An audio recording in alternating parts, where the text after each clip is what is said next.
Mixing हो जाई। ए बाबा तनी हमरो के निमन से आशीर्वाद दे दी ना, तनी हमरे को मेहरारू मिल जाई निमन।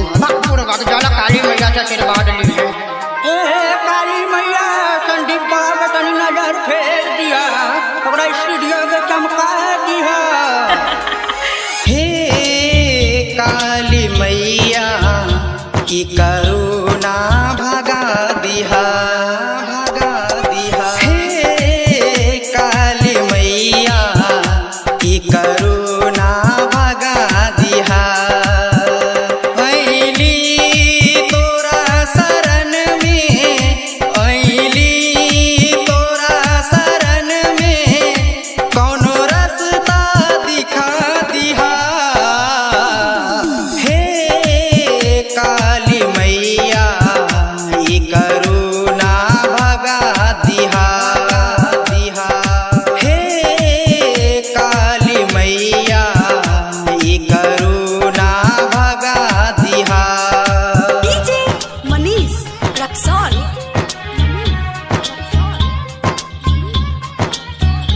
खुलल न कौनो मंदिर, खुलल न कौनो गेट, खुलल न कौनो गेट, खुलल न कौनो मंदिर, खुलल न कौनो गेट, खुलल न कौनो मंदिर, खुलल न कौनो गेट। मन होय छेले अब की मैया चढ़ावे जैबै भेंट। मन होय छेले अब की मैया हम चढ़ावे जैबै भेंट। हो कैसन बीतल दुर्गम समैया, हो कैसन बीतल दुर्गम समैया, नैया पार लगा दिहा। हे काली मैया ई करुणा भगा दिहा। हे काली मैया ई करुणा भगा दिहा।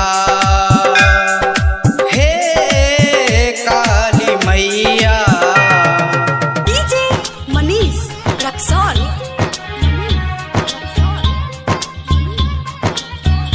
बिट्टू बाबा गाय छै भजनिया, मैया फेरो अपन नजरिया।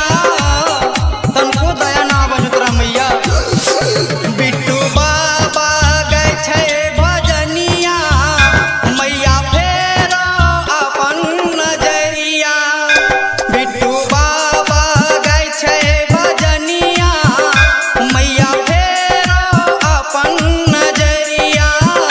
साजनमा म्यूजिक पर मैया तनी फेरो अपन नजरिया। साजनमा म्यूजिक पर मैया तनी फेरो अपन नजरिया।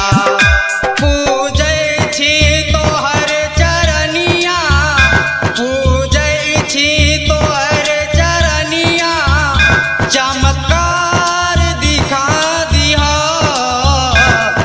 हे काली मैया ई करुणा भगा दिहा। हे काली मैया ई करुणा भगा दिहा। हे काली मैया। म्यूजिक बाय सजनवा रिकॉर्डिंग स्टूडियो बांका, बांका, बांका।